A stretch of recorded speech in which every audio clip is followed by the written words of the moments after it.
Pontiac people! Welcome back to today's lesson. We've got Foreign Affairs and National Security Part 2, the Department of Defense. Let's take a look. We have, of course, the Secretary of State and the State Department, but let's get into the military people. All right, the Department of Defense attempts to unify American armed services so that they can better advise and serve the President of the United States. Because do remember, it is the President who has sole power and authority over all foreign affairs. And war, well, that's a foreign affair. The Department of Defense was created in 1947, but it's actually considered one of our oldest cabinet-level offices. How could it be the oldest cabinet-level office? It was created in 1947. Well, it's because it combined two other departments. We had a War Department and a Department of the Navy, two separate cabinet-level offices. We decided we needed to unify these and have them work together, and we didn't want to seem all that warlike. So Department of Defense sounds better than Department of War, so we went with Department of Defense. All right. Civilian control of the military. Well, military is obviously important to defense, but it provides its own threat as well. What if that military were to turn on us? That would not be good. So we want to make sure that these strong military leaders are kind of kept in check, because in many other nations, strong military leaders have overthrown governments. It happens a lot. They overthrow a democracy and they create their own dictatorship. And they simply say, well, I'm going to be in charge because I got a big army and you don't. Yeah. So we don't want that to happen here in the United States. So what the U.S. does is it puts overall military command in the hands of civilians. So the only people that can order around the military are people who aren't in the military. We've got this big old chain of command right here where you can kind of see how some of this works. But right up at the top, we have this National Command Authority, including the President and Secretary of Defense, neither of whom are actual military people. And then we go down into commanders of the United States military, all the way on down through all this other stuff. Don't worry about it. At the top is President and Secretary of Defense. Of course, our focus for today. So that is how that is all organized. Let's take a deeper look. Secretary of Defense. The Secretary of Defense is the head of the Defense Department and, other than the President, the head of the U.S. military. So the Secretary of Defense has a lot of power here. The Secretary and all Defense Department employees, including the Secretaries of the Army, Secretary of Navy, Secretary of the Air Force, are civilians. They are not active military members. They're the head of the military, but they're not a part of the military. It's all a part of that separation of the military from actual power. Now, we do have actual military people who have access to the president and are important advisors to them. The highest ranking members of the actual military forces are called the Joint Chiefs of Staff. Now, the Joint Chiefs are represented by one member from each branch of the military.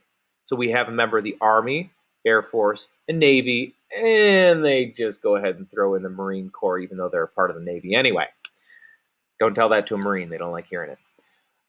Their appointment by the president has to be confirmed by the Senate. It's all a part of this.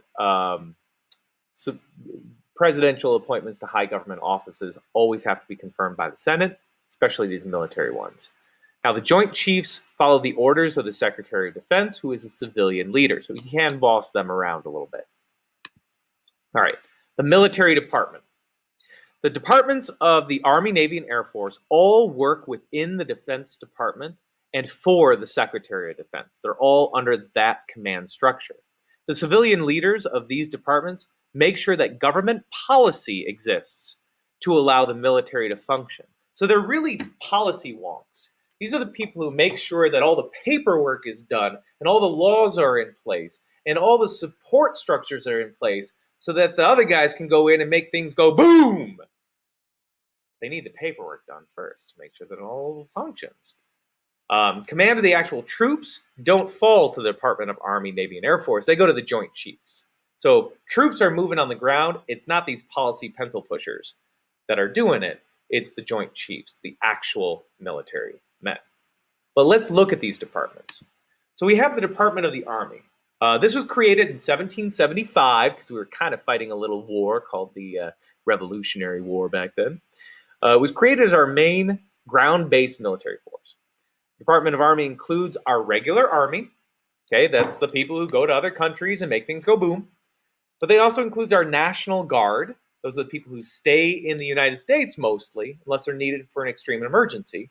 And then we also have our Army Reserve, which are those people who go up 1 weekend a month and 2 weeks a year to get some intense training in case we really need a lot of help. So those are our 3 different areas of the Army. Most people who are in the Army are in regular Army. The basic unit of the Army is the infantry. That's that foot soldier, the guy who runs around with the body armor and the machine gun. The job of the infantry is to take, hold, and defend land. That's why we want to have infantry. For other operations, we got the Navy. The Navy has also existed since 1775, although we didn't really have ships in 1775, but we fixed that, kind of. Along with the Marine Corps. The Marine Corps is a part of the U.S. Navy. Again, don't tell the Marines this. They don't like to hear it. It's responsible for warfare and defense on the sea. This kind of makes sense. Navy has boats. They defend the sea. Cool. Today, the Navy usually provides support for land-based operations, while Marines carry out sea-based invasions of enemy lands. So the Marines are going to be kind of like a half Navy, half Army type creature, where they go from the boats onto the land and then act like Army infantry. The Navy then is going to fire a whole bunch of guns and missiles from the sea to blow up the enemy and make them less likely to fight when the Marines and the Army show up. Yay, Navy. Department of the Air Force. Originally, the Air Force was a part of the Army. It was the Army Air Force. But in 1947, the Air Force became this separate branch because we started using planes in warfare in a little bit different way, not just to support what the Army was doing, but to do its own kind of thing. Primary roles of the Air Force today are defense of our national airspace, so don't come over our land or we'll blow you up, unless, we said you could. Also destroy enemy air units, so, hey, that's a nice plane you got over there. Hope you don't mind if I blow it up. And then, of course, to support the Army and Navy. So the Army is invading an area. One way to make sure that that invasion goes well is to send in the planes and blow up the other person's army first. Because you see, if you blow up the other person's army, then our army can show up and not really have to fight all that much.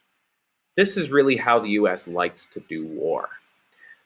Today, our Air Force is considered our first line of defense because they are our fastest, strongest, biggest, best. Don't tell the Navy and the Army that I said that, but really the Air Force is king. Cool. That is our Department of Defense. I hope you learned something today, or at least enjoyed me enjoying this lesson. And I will see you next time. Farewell.